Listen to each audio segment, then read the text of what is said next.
नमस्कार, मैं हूं आशीष त्रिपाठी आपके साथ। अब जबकि उपराष्ट्रपति पद से उन्होंने इस्तीफा दे दिया है तो सरकार और उनके बीच असहजता की स्थिति के कई किस्से भी सामने आ रहे हैं।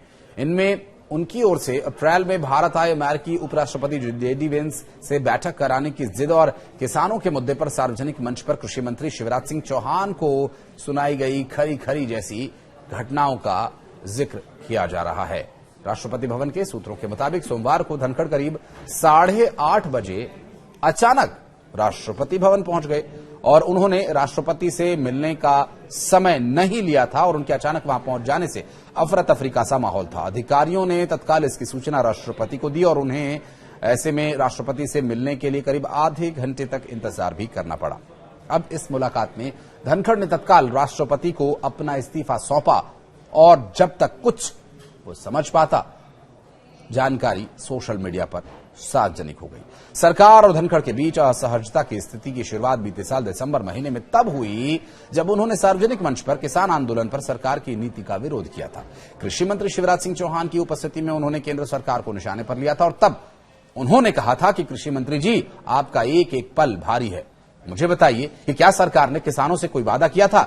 अगर किया था तो उसे पूरा क्यों नहीं किया गया? किसान आंदोलन को सीमित रूप में दिखाना आपकी बड़ी भूल होगी, क्योंकि जो किसान सड़क पर नहीं है वो भी चिंतित हैं। हालांकि धनखड़ ने अचानक इस्तीफा क्यों दिया, सोशल मीडिया के जरिए क्यों इसे सार्वजनिक किया, इस पर भी सस्पेंस कायम है।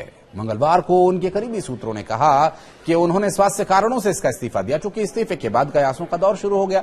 विपक्ष ने आरोप लगाया कि सरकार पर अब इस बात को लेकर आरोप है कि उन्होंने दबाव बनाया, इसलिए यह इस्तीफा हुआ। इसलिए प्रधानमंत्री नरेंद्र मोदी ने इस प्रकरण के कई घंटों बाद सोशल मीडिया के जरिए उनके बेहतर स्वास्थ्य की कामना की, जिससे यह संदेश न जाए कि धनखड़ ने किसी दबाव में इस्तीफा दिया।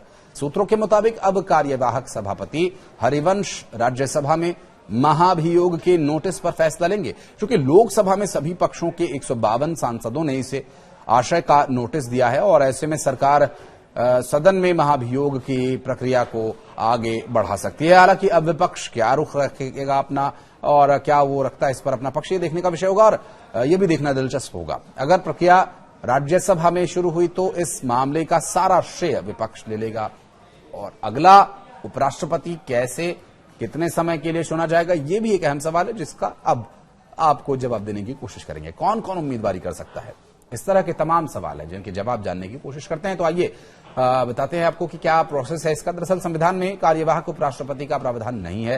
हालांकि उपराष्ट्रपति राज्यसभा के सभापति जरूर होते हैं और पदेन सभापति होने के नाते ऐसे में उपसभापति उनकी मौजूदगी में तो वो काम करते हैं, लेकिन गैर मौजूदगी में ये जिम्मेदारी संभालेंगे। फिलहाल उपसभापति हरिवंश नारायण सिंह हैं, तो ऐसे में सदन उनकी निगरानी में ही चलेगा। संविधान के मुताबिक राष्ट्रपति पद के लिए 6 महीने के अंदर चुनाव करवाना होता है, तो वहीं उपराष्ट्रपति पद 60 दिन के भीतर भरना जरूरी है।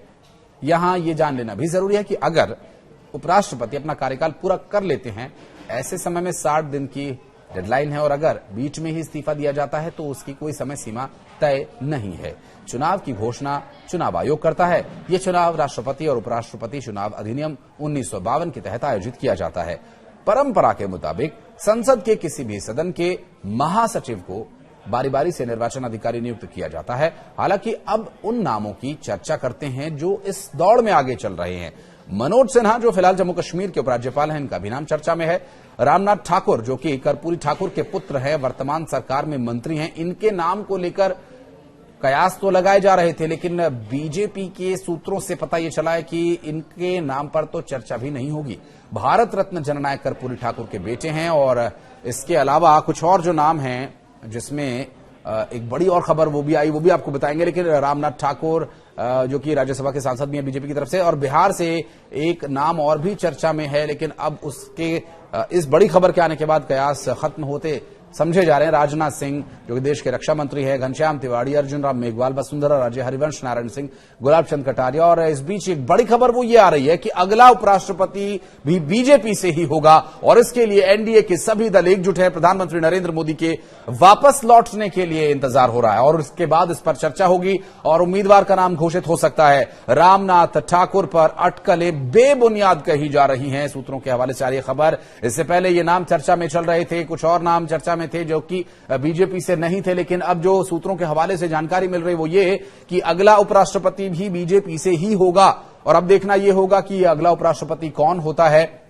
भारतीय जनता पार्टी के द्वारा सूत्रों के मुताबिक ये जो जानकारी मिल रही है जिसमें बताया जा रहा है कि उपराष्ट्रपति पद को भरने के लिए भारतीय जनता पार्टी का ही कोई नेता कार्यकर्ता इस पद के लिए चुना जा सकता है। प्रधानमंत्री नरेंद्र मोदी जो कि अभी विदेश दौरे पर हैं, जब वे भारत वापस लौटेंगे तो इस पर निर्णय लिया जाएगा कि उपराष्ट्रपति पद के लिए किसे चुना जाए। तो प्रधानमंत्री नरेंद्र मोदी के भारत वापस लौटने तक अब इस पर जो कयास लगाए जा रहे थे, जो अटकलें चल रही थी, संभवतः उसे विराम देने के लिए भी यह घोषणा हो सकती है या फिर वाकई अगला उपराष्ट्रपति बीजेपी से ही होगा। इस बारे में अगर आप कुछ कहना चाहते हैं तो कमेंट सेक्शन में आपका स्वागत है। आइए और बताइए क्या लगता है आपको। धन्यवाद।